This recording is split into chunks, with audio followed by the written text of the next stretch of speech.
Welcome, grade 12s. Yes, you are with Ashraf Patel, and we are discussing financial statements in terms of the statement of comprehensive income. Remember, sometimes we also refer to it as the income statement, okay? So make sure you are aware of the terminology. The latest terminology, it's called the statement of comprehensive income. Now, if we look at this statement of comprehensive income, firstly, let us identify the reason why we prepare an income statement or a statement of comprehensive income. I'm going to use the term interchangeably, so whatever I talk about, remember we're talking about the same thing. In order to determine the net profit or loss for the accounting period under review. So you're working within the parameters of a financial period. Keep that in mind. What is the layout of your statement of comprehensive income? Obviously, you would start off with your sales. From it, you would subtract your cost of sales, and that would then give you your gross profit. Okay?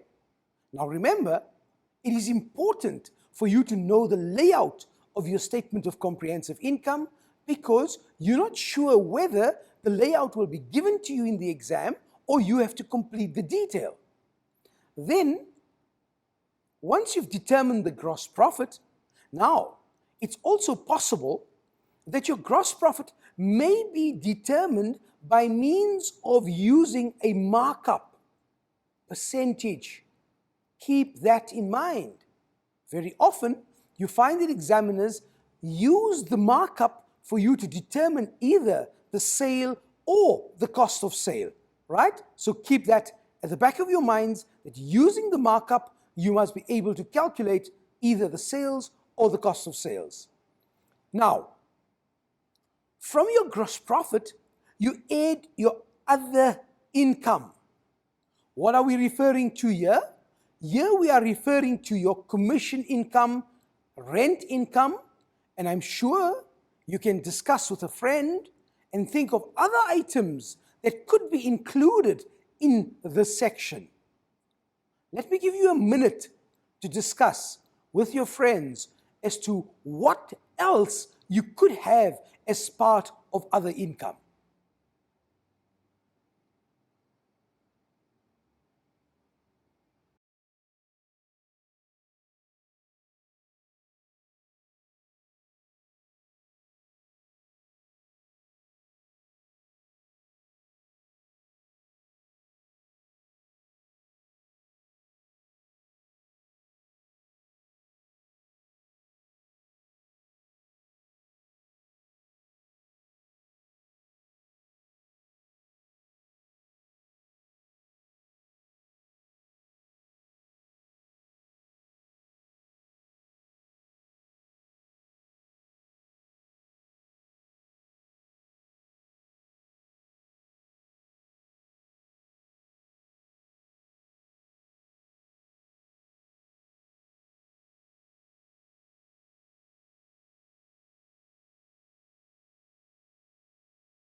Okay, I am sure that you have seen that the other possible items that could be included under other income could include bad debts recovered, one. Number two, so let's make a note of that. It's your bad debts recovered. That's one item. The second item that you could include under your other income could be your trading stock surplus. Okay? I'm sure you've discussed that one. And yes, the third item that could appear under this item here could be your provision for bad debts adjustment. But which one? When you are reducing your provision for bad debts, your adjustment account becomes an income and could be included under other income. So keep that in front of you. Which are the possible other incomes? Okay, that would then give you your gross operating income, and from there, you're going to subtract your operating expenses. Now, obviously, your operating expenses are many, and surely some of them would include salaries and wages, water and electricity, stationery, remember grade 12s, directors' fees, audit fees. The list is endless. We're not going to go through each one of them. Obviously, those are items that you would include under operating expenses. So your gross operating income minus your operating expenses will therefore give you your operating profit.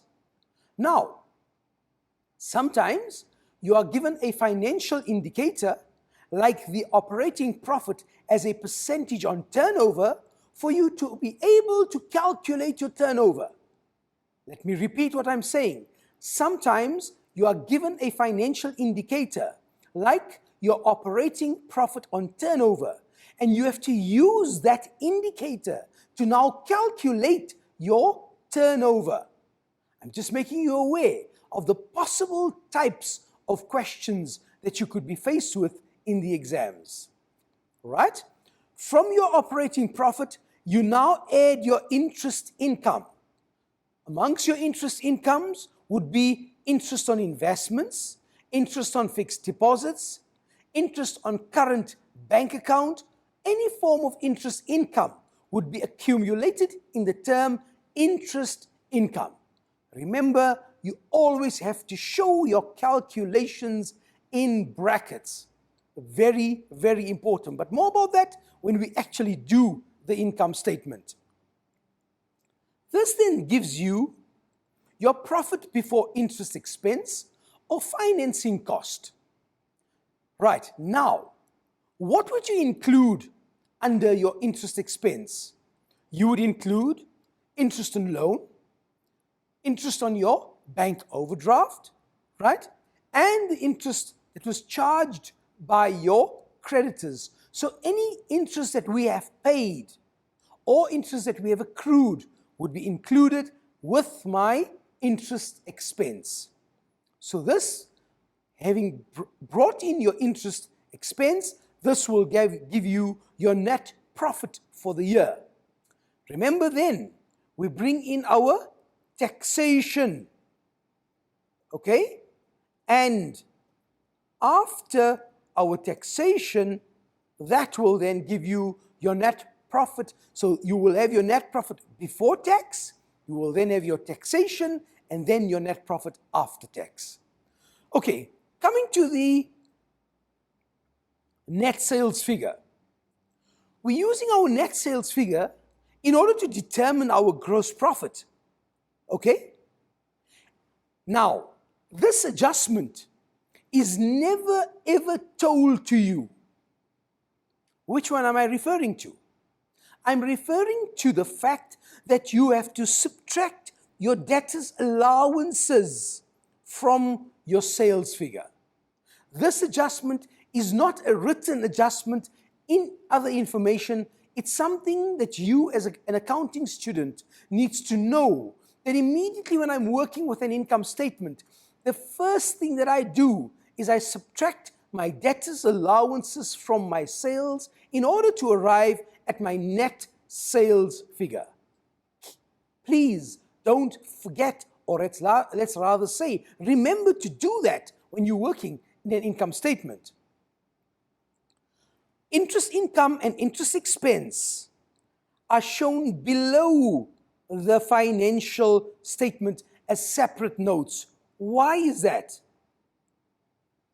Why? Important question.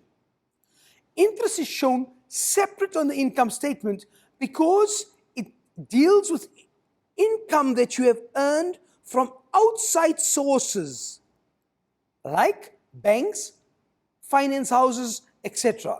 And it is not an operating expense or an operating income per se. It is income that you have earned as a result of your investments. So therefore, it's not income from normal business operations. It is not from operating activities. Interest income is shown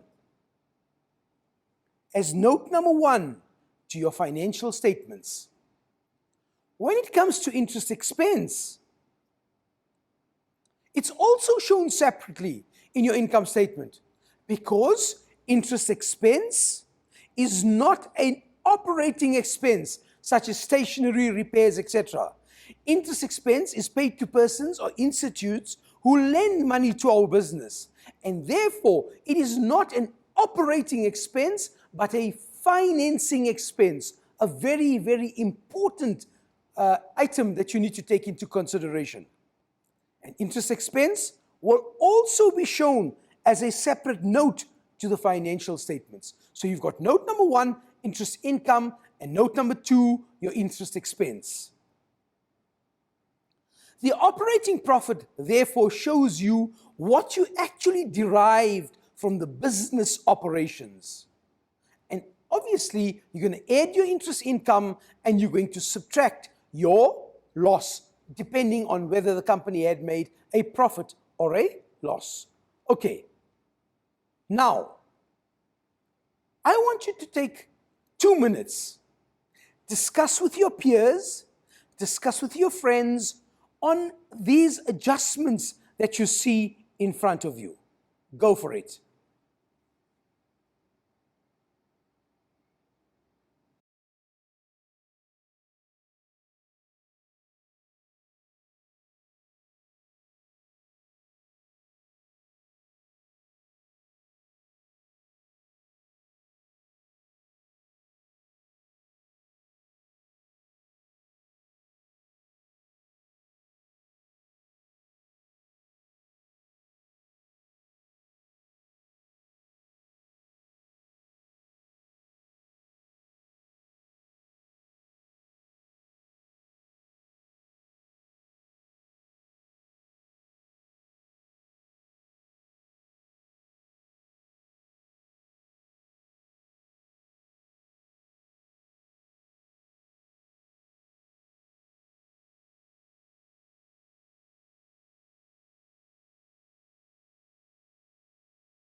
Okay, grade 12s. Now, remember, I'm sure you've discussed some of these adjustments with your friends. Obviously, we're not going to discuss all of them. Let's just take 1 or 2 and just give you some key concepts that you need to take cognizance of. Number 1, remember that depreciation is what we refer to as an imputed expense. Now, sounds like a very fancy word. What does it mean? Depreciation as an imputed expense means that you make a book entry in your records, and this entry does not affect the flow of funds. Very important for grade 12 purposes, because later on, when we do the cash flow, you will see what we do with depreciation. Remember, yes, it's an expense, an operating expense, but it is an imputed expense. In other words, it does not affect the flow of funds. Contra entry, debit depreciation, credit accumulated depreciation. Question arises, what type of an account is accumulated depreciation. Accumulated depreciation is a negative asset. Yes, what do we mean by that? By that we mean it decreases the value of your asset. Right, let's take another one for example. Let's take income received in advance, also known as deferred income. Immediately you identify that your contra entry will always be a debit to the relevant income, right? Whichever income you're dealing with, and a credit to income received in advance. Now ask yourself this question: what type of an account is income received in advance? Remember, it is a temporary liability. Why?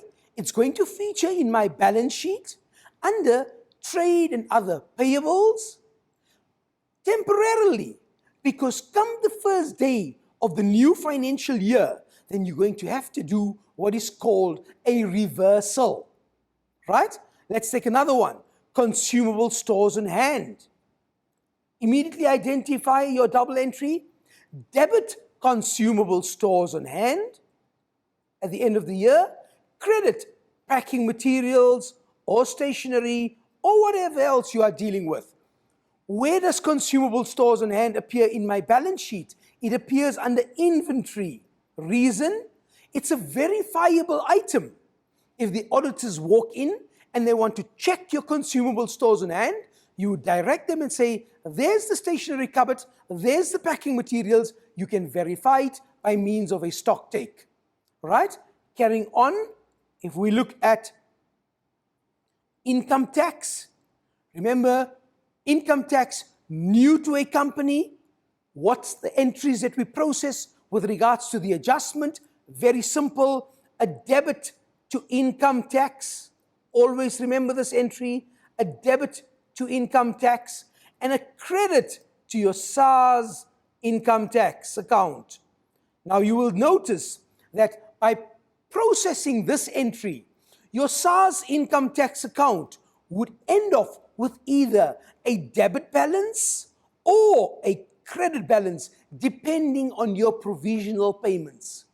Grade 12s, remember that your income tax entry is only processed at the end of the year, whereby we debit income tax, there's my expense account, and a credit to my SARS income tax account, obviously, like I alluded to earlier on, depending on what happens to your SARS income tax in terms of its final balance, it would either appear as a trade and other receivable or as a trade and other payable. So we've discussed a few of these key concepts, but we're going to take a short break. Don't you stray or go away, because we're going to be back with you in a jiffy. Welcome back, grade 12s. I'm sure you had a quick breather and we're ready to take on the questions based on what we've discussed in our earlier segment. Right, what are we given? We are given a pre-adjustment trial balance, right?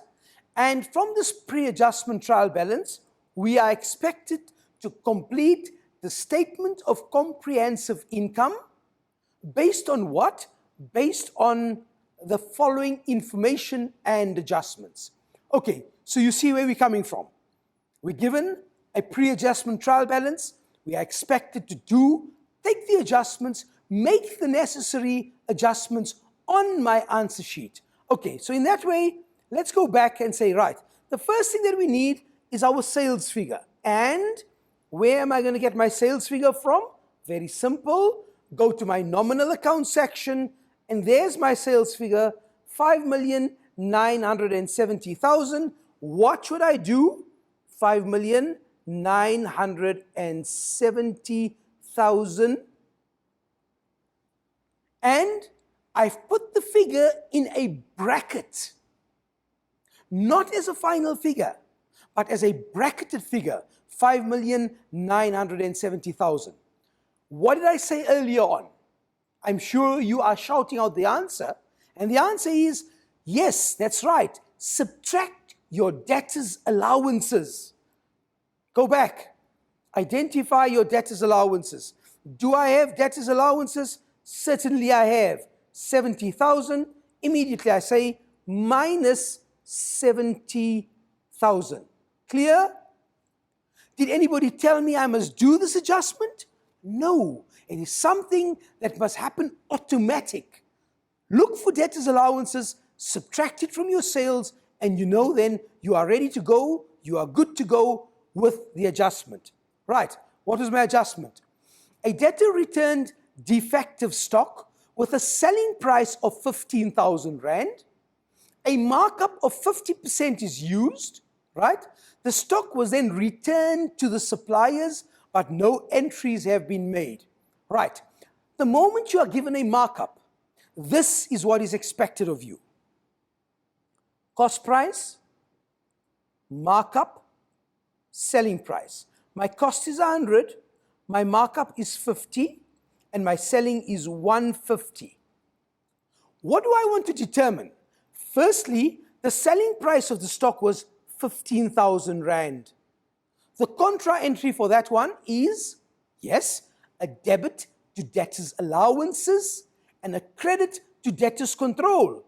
This means, therefore, that I now need to go back here and say minus 15,000, which was my further debtors allowances, isn't it?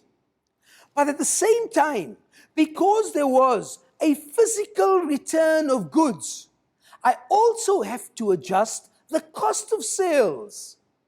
And this means, therefore, that I need my cost of sales figure, which I'm going to get from my trial balance. Let's identify it, 3,200,000. Therefore, cost of sales, 3,200,000. Okay? That's the given figure. Now you ask yourself, why am I working with those figures in brackets? Because, grade 12s, for everything that you show, you are awarded a mark. And I'm sure you don't want to throw away these marks. So show all calculations in brackets. Right. We were busy determining the cost price.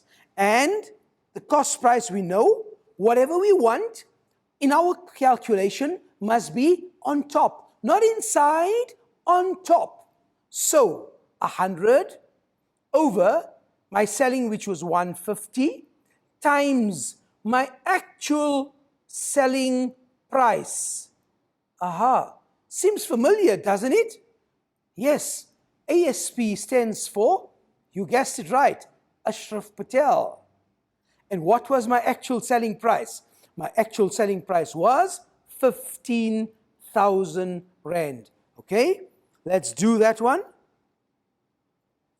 And our calculation would now be 100 times 15,000 divided by 150.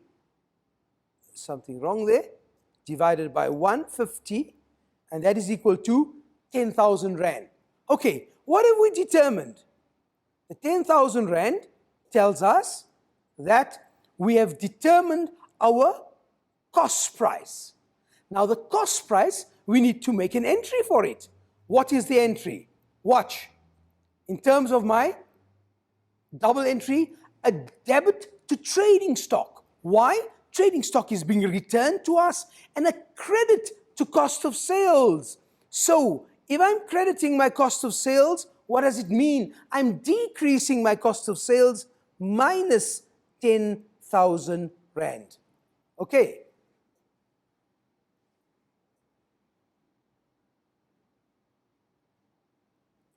So if I look at the transaction now, I ask myself, what have I done? I've made the entry, two entries, one for the selling price, one for the cost price. I'm also told the stock was then returned to the suppliers, but no entries have been made. We'll come back to this one. If we get to our trading stock adjustment, we'll get back to this one here. But just keep in mind that we also have to make an entry in our trading stock account, so that we don't forget it. Let's go back to trading stock. And in my trial balance, remember what I'm saying? Open up a bracket and say plus 10,000 Rand. Okay, that was the return of the trading stock from my customer to me. The trading stock was returned to the supplier minus 10,000 Rand in my trading stock again, showing me the zero effect. Stock was returned to me, I then returned it to my supplier. Plus 10,000, minus 10,000. Okay.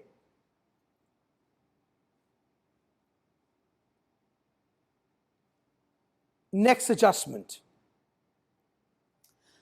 A debtor M Spark was declared insolvent. His estate paid 40 cents in the rand.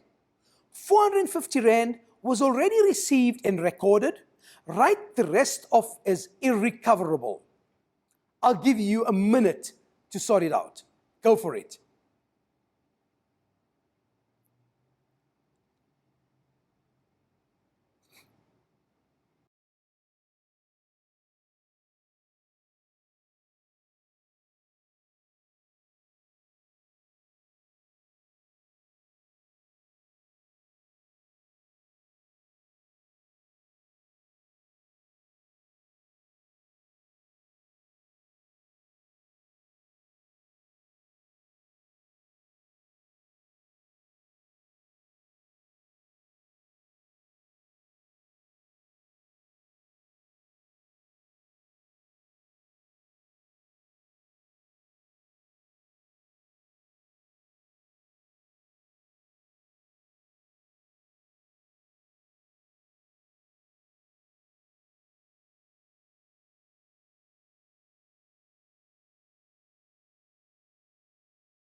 Right, let's see if you've got this adjustment correct.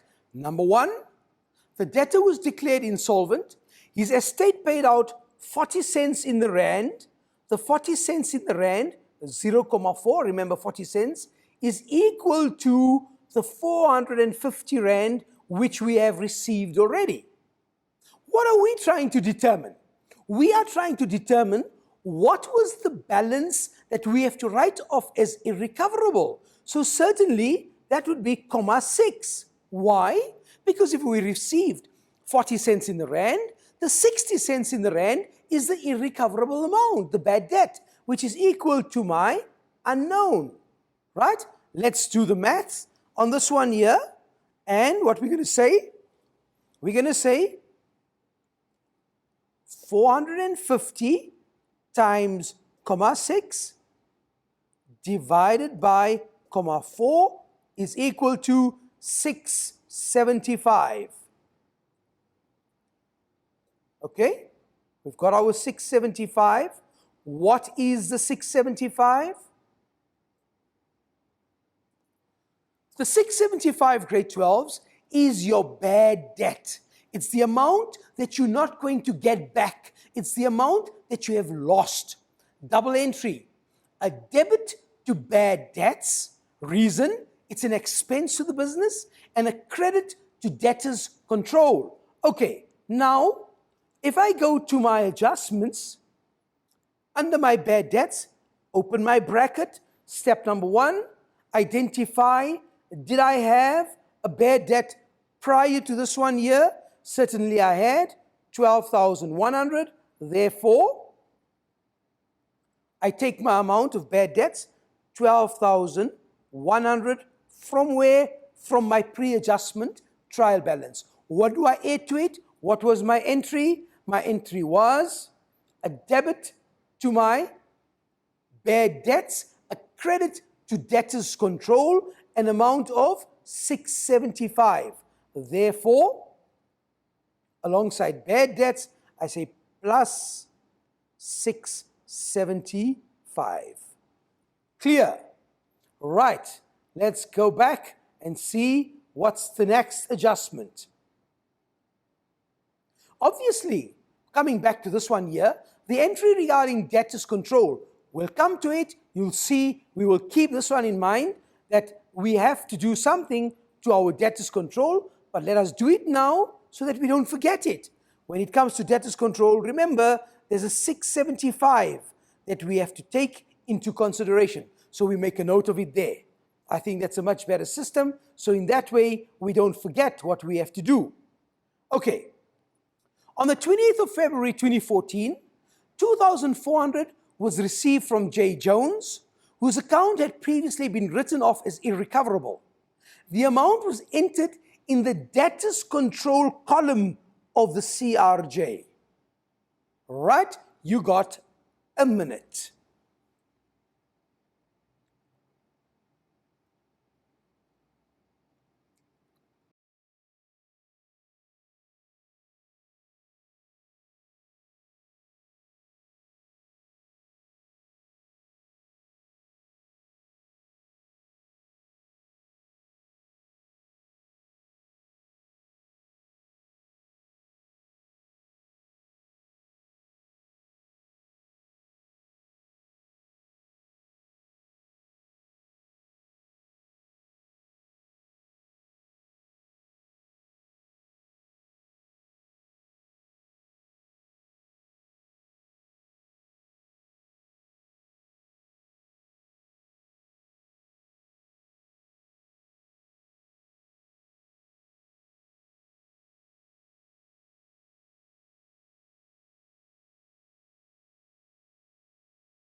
Well, guys, you must have noticed that there was an error. Why? When there's a bad debts recovered, we debit bank and credit an account called bad debts recovered. That's correct. What did we do? This was entered into the debtors control column. In other words, look at the entry. I want you to identify what has happened. We have debited bank with an amount of 2,400, and we've credited debtors control with the 2,400. Clearly, you can see your error. This does not belong in the debtors control. It should have gone to bad debts recovered. Let's correct the error.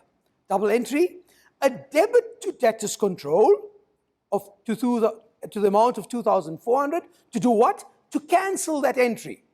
At the same time, you would now credit the correct account, which is bad debts recovered, and the amount is 2,400. What's my contra entry? A debit to debtors control and a credit to bad debts recovered.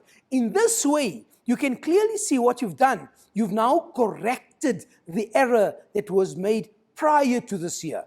And you go immediately to your debtors control, remember, and you say debtors control plus 2,400. Remember, you're correcting your debtors control. It's not impacting on your income statement, but it may impact on a future adjustment. And at the same time, you go to your answer book, and in your answer book, you got your bad debts recovered. Under other operating income, you've got bad debts recovered. Now, please, guys, you will not abbreviate in the exams. You will make sure that you write it out in full, and the value of your bad debts recovered will be 2,400. Okay, I hope that is crystal clear. What we're going to do is we're going to take a quick ad break. We're going to refresh, and we're going to be back with accounting in a split second. Okay, grade 12s, you will notice that I did not follow the adjustments as they are appearing there. I'm taking amongst the adjustments which I feel have a little bit more of a challenge involved to them, and we're going to be discussing those so that you are able to handle these if they appear in your exams, right? The one that we're going to be dealing with now is the rent one. And this one appears more than often in the exam papers. So let's have a good look at it, and let's make sure that we understand it. Right, it says here, the rent has been paid 3 months in advance. Okay, so already you know that you're dealing with income, or in this case, rent paid. We have paid rent in advance for 3 months. Keep in mind that your financial year is 12 months. The monthly rent was increased by 1,250 on the 1st of November 2013. Right. How do you go about answering an adjustment of this nature? Step number 1. The new rental of 1,250 is applicable for how many months? That's the first thing that you do. The increase, we're only working with the increase now. What was the increase amount? 1,250, and it was paid on the 1st of November, and we've paid 3 months in advance. If you go back and see, what was your financial year? Notice your financial year ends on the 28th of February 2014. So, if we've paid from the 1st of November, right? So we've paid November, December, January, February, and we've paid, so let's write this down so you can see it. We've paid November, we've paid December, we've paid January, we've paid February. So this would be my financial year. Can you see it? So it's November, December, January, and February. But we've also paid 3 months in advance. So that means we've paid March, April, and May. Okay? March, April, and May. Now, step number 1. Determine the number of months for which the new rental, the increased portion, must be taken into account. So that's 1, 2, 3, 4, 5, 6, 7. Multiply that by 7. Okay, let's do that on our calculator. So we got 1250 times 7, which is equal to 8,750. Okay, now we tell ourselves, right, what was the original amount that we had? Let's identify it.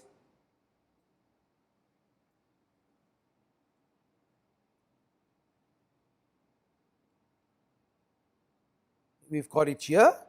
So it says here, rent income 234,950. So obviously, when they said, the question said the rent was paid for 3 months in advance, it was meant that our tenant paid us 3 months in advance. Okay, so let's get back to the amount that we have identified, and that amount was for rent income, which was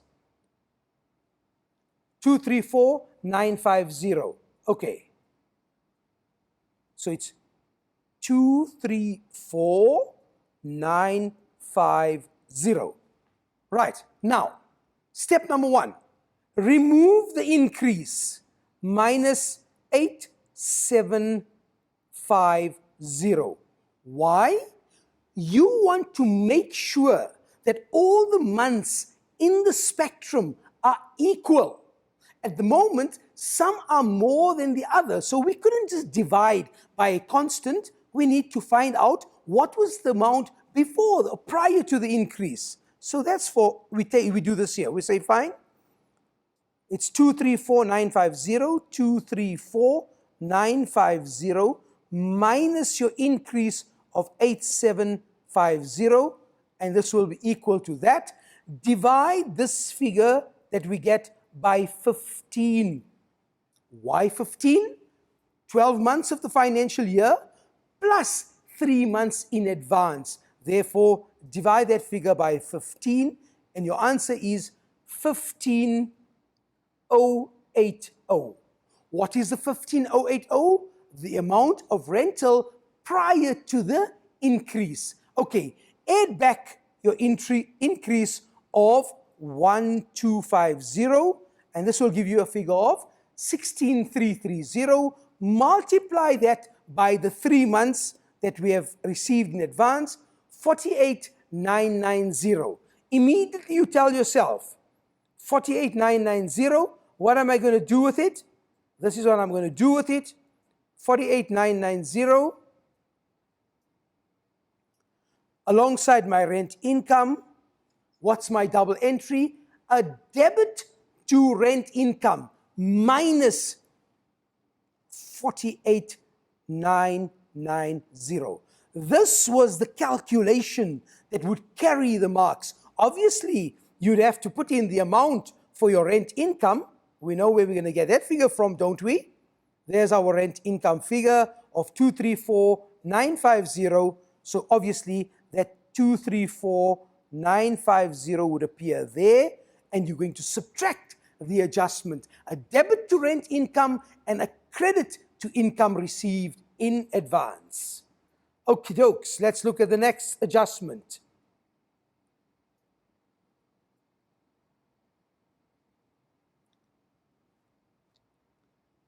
Interesting one. Let's take a look at this one here. I'm going to give you a minute to look at this one here in particular.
Okay, guys, consumable stores, but look at the wording. You always remember, I've said this before and I'm saying it again. R, T, F, Q. Read the full question, okay? What does it say? It says here, consumable stores used 39,000 Rand. Notice, you must have seen sometimes where they give you consumable stores on hand as a figure. So therefore, this means that when you are working in your answer book, when you're working with consumable stores, immediately, what will you do?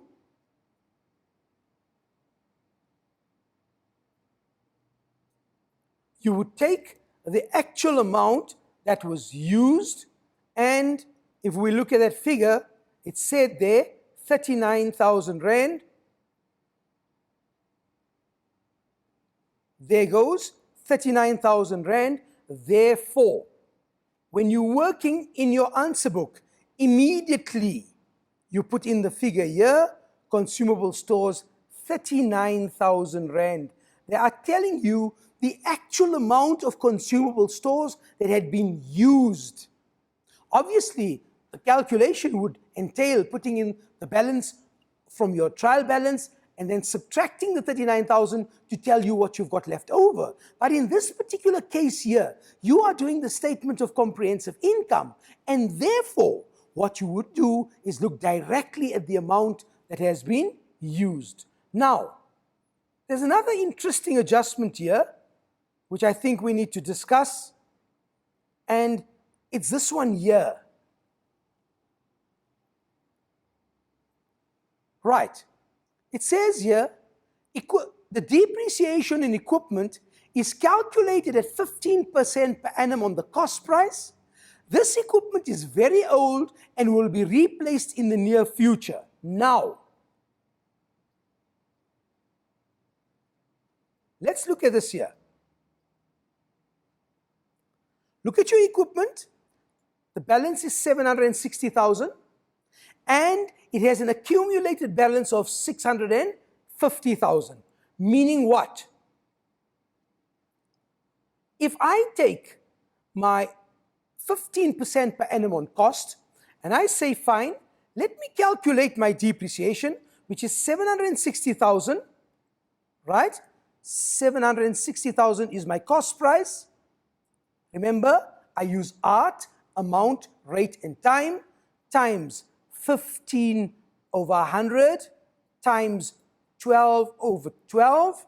And if I go to my calculator and I say 760,000 times 15 will give me a figure of 114,000. Okay, now, if that is the case, look at my accumulated depreciation. It has a balance of 650,000. So therefore, if I take 650,000 and I add 114,000, let's do that. 114,000 plus 651, 2, 3 will give me a figure of 764,000. Now, what do you notice? You notice that your value of your accumulated depreciation would be higher than the cost price of your equipment. And this is not possible. Can I say that this asset is worth minus 4,000 rand? Certainly not. What do we do in a case like this here? Simple. Take your 760,000, right? And ask yourself, what is the maximum depreciation that you can write off? Okay? Now, obviously, you want to be left with the carrying value of 1 rand. And therefore, you take your 760,000 and you tell yourself, take 760,000 here, 760,000 minus the 1 rand you want to be left with gives you 759,999 minus the accumulated depreciation, and the accumulated depreciation in this case here was an amount of 650,000. Therefore,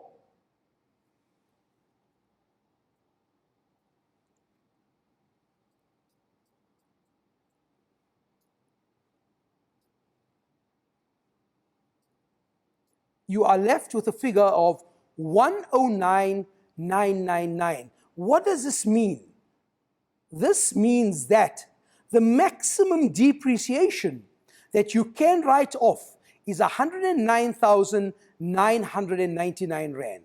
Once again, let me recap this particular adjustment for you. Your normal depreciation that you were supposed to work out amounted to 114,000. But because this will result in a higher accumulated, that is not possible. You cannot have an asset with a negative value. Therefore, discard that amount. Don't look at it. Ask yourself, what's the maximum that I can write off?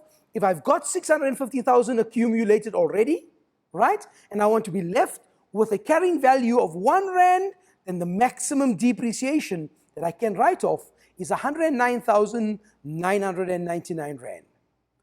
Well, grade 12s, we've gone through as many adjustments as we could. The onus is on you to do the rest. Remember, the secret to accounting is practice, practice, and practice some more. Aim for the moon, guys, because perchance if you don't get there, definitely you will be a shining star, an accounting shining star. Until the next time, keep your feet on the ground and be good. Cheers.